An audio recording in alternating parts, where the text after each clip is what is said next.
Hi friends, welcome to my YouTube channel. ఈరోజు మనం Rayalaseema special బెండకాయ జిగురుని ఎలా తయారు చేయాలో తెలుసుకుందాం. బెండకాయ జిగురుకి కావాల్సిన పదార్థాలు: బెండకాయలు, తర్వాత ఉల్లిపాయలు, తర్వాత టమాటాలు 2 సన్నగా కట్ చేసుకున్నాను, పసుపు చిటికెడు, చింతపండు కొద్దిగా. ఇప్పుడు ముందుగా మనం ఒక ప్రెషర్ కుక్కర్ తీసుకుందాం. ప్రెషర్ కుక్కర్ తీసుకొని ఇందులోకి ఫస్ట్గా పచ్చిమిరపకాయలు, ఆ తర్వాత టమాటాలు, ఆ తర్వాత ఉల్లిపాయలు వేసుకోవాలి. తర్వాత చింతపండు, తర్వాత ఇందులోకి మనం తీసుకున్న బెండకాయలను వేసుకోవాలి.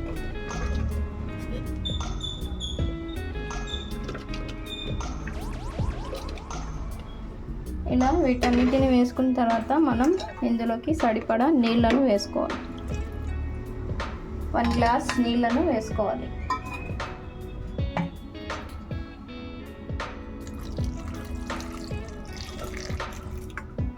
ఆ తర్వాత వీటన్నిటిని మిక్స్ చేసుకొని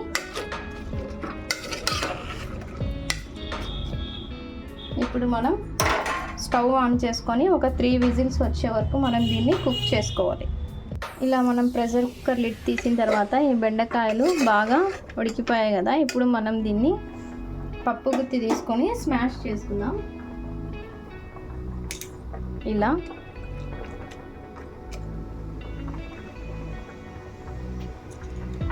ఇలా నేను ప్రెషర్ కుక్కర్ తీసిన తర్వాత కొన్ని బెండకాయలను ఇట్లా సపరేట్ చేసుకున్నాను.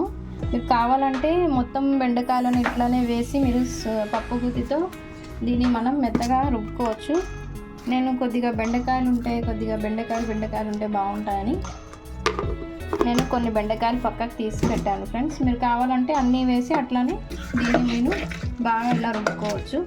ఇక్కడ మనం ఇందులో ఉండే పచ్చిమిరపకాయలు, టమాటాలు అన్నీ మెత్తగా అయ్యేటట్టు మనం వీటిని బాగా స్మాష్ చేసుకోవాలి.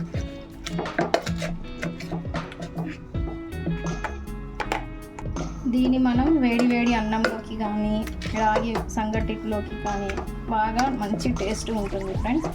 ఇప్పుడు ఇది బాగా మెత్తగా స్మాష్ అయిపోయింది. ఇప్పుడు మనం ఇందులోకి ముందుగా తీసి పెట్టుకున్నాం కదా బెండకాయలను, వీటిని కూడా ఇందులోకి వేసుకుందాం. వేసుకొని జస్ట్ అలా బచ్చాగా జస్ట్ అలా స్మాష్ చేస్తాం. అంతే ఫ్రెండ్స్, బెండకాయ జిగురు రెడీ అయిపోయింది. ఇప్పుడు మనం దీన్ని తిరువాత వేసుకోవాలి. తిరువాతకి కావాల్సిన పదార్థాలు వచ్చేసి కరివేపాకు, ఆనియన్స్, వెల్లుల్లిపాయలు 2, తర్వాత జీలకర్ర, ఆవాలు. ఇప్పుడు నేను ఇక్కడ ఒక చిన్న కడాయి తీసుకున్నాను తిరువాత వేసుకోవడానికి. ఇందులోకి మనం తిరువాతకి సరిపడిన ఆయిల్ని యాడ్ చేసుకుందాం.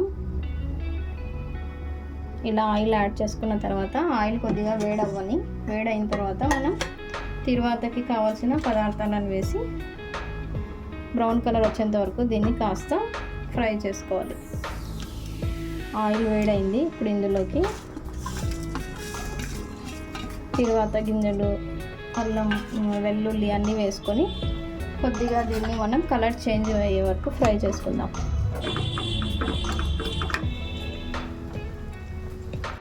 అంతే ఫ్రెండ్స్, చూసారు కదా ఇక్కడ మన తిరువాత కూడా అయిపోయిందన్నమాట. ఇప్పుడు దీన్ని మనం చేసుకున్న ఈ బెండకాయ జిగురులోకి యాడ్ చేసుకుందాం ఈ తిరువాతను.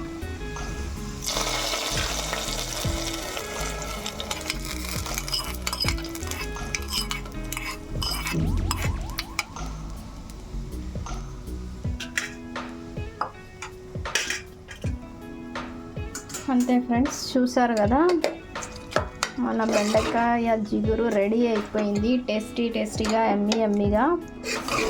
ఈ జిగురు మనం రైస్లోకి కానీ సంగటిలోకి కానీ తింటే మంచి టేస్ట్గా ఉంటుంది ఫ్రెండ్స్.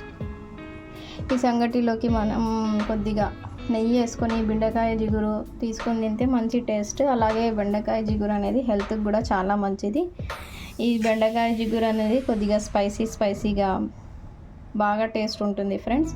ఇంకా ఆలస్యం చేయడం ఎందుకు, మీరు కూడా మీ ఇంట్లో ఈ రెసిపీని ట్రై చేసి ఎలా ఉందో కామెంట్ బాక్స్లో మెసేజ్ చేయండి ఫ్రెండ్స్. అలాగే నా వీడియో నచ్చినట్లయితే మీరు ఇతరులకు కూడా షేర్ చేయండి friends. Thank you for watching my video.